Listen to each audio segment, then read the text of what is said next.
Il y avait plus de dialogue, il y avait plus d'échange, il y avait plus rien.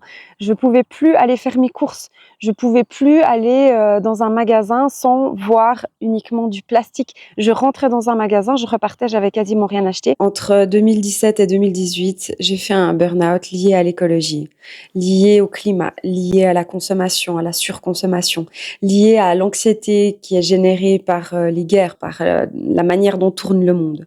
J'ai fait un burn-out qui a passé complètement inaperçu. Je m'en suis pas rendu compte. Je voyais que du plastique. Je voyais que des emballages, que des objets à usage unique. Je suis rentrée dans une espèce de cercle vicieux. Tout ce que je faisais, partout où j'allais, tout était passé sous le filtre de l'écologie, sous le filtre du climat, sous le filtre vraiment de l'anxiété, du stress. C'était même difficile pour moi de ramasser les cacas de mon chien parce que c'était du plastique. J'arrivais plus à communiquer avec les gens. Je pense que les gens ne me comprenaient pas, ne me comprenaient plus. Moi, je les comprenais pas. Je jugeais tout et tout le monde, tout le temps, dans ce qu'ils faisaient, dans ce qu'ils étaient, dans ce qu'ils disaient, dans les valeurs qu'ils défendaient. J'avais plus d'espace sain et serein et bienveillant où je me sentais bien. J'avais tout le temps peur. Je pensais tout le temps à ce que j'avais vu dans les journaux, dans les news, à propos du climat. J'arrivais pas à prendre de recul là-dessus. C'était devenu invivable en fait. C'était difficile pour moi de voir des gens de mon entourage qui avaient plus qu'un enfant. Parce que je me disais, non mais on est déjà trop sur ce monde, on va pas encore mettre plein d'enfants sur cette terre, c'est pas possible quoi. Et puis où est-ce qu'on les amène? Qu'est-ce qu'on leur offre comme vie? Le questionnement, il est encore là. Mais en vrai, on peut se poser la question si on a envie de continuer à vivre. Moi, je me suis posé la question si j'avais envie de continuer à vivre.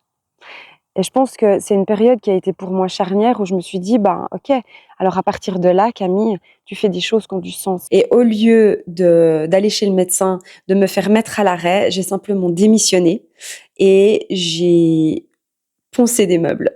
Dans la réalité, bien sûr que non, que j'ai pas seulement poncé des meubles.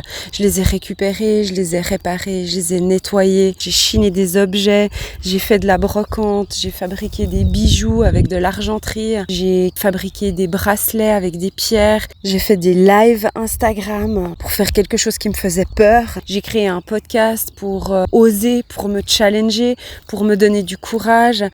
J'ai décidé que j'allais créer quelque chose qui fait du sens pour moi, pour pouvoir sauver le monde, quoi. Sauf que dans la réalité, ça se passe pas comme ça. Pourquoi je vous parle de tout ça? C'est parce que je pense qu'il y a beaucoup de personnes qui sont concernées par tous ces questionnements, qui sont concernées par ces peurs, par ces anxiétés. C'est quelque chose dont il est important de parler. J'ai juste envie de vous dire que vous n'êtes pas seul. D'en parler, c'est déjà énorme. Et c'est tout le but du podcast Bref, c'est la vie. Parler, briser des tabous, partager des choses pour voir la lumière au bout du tunnel.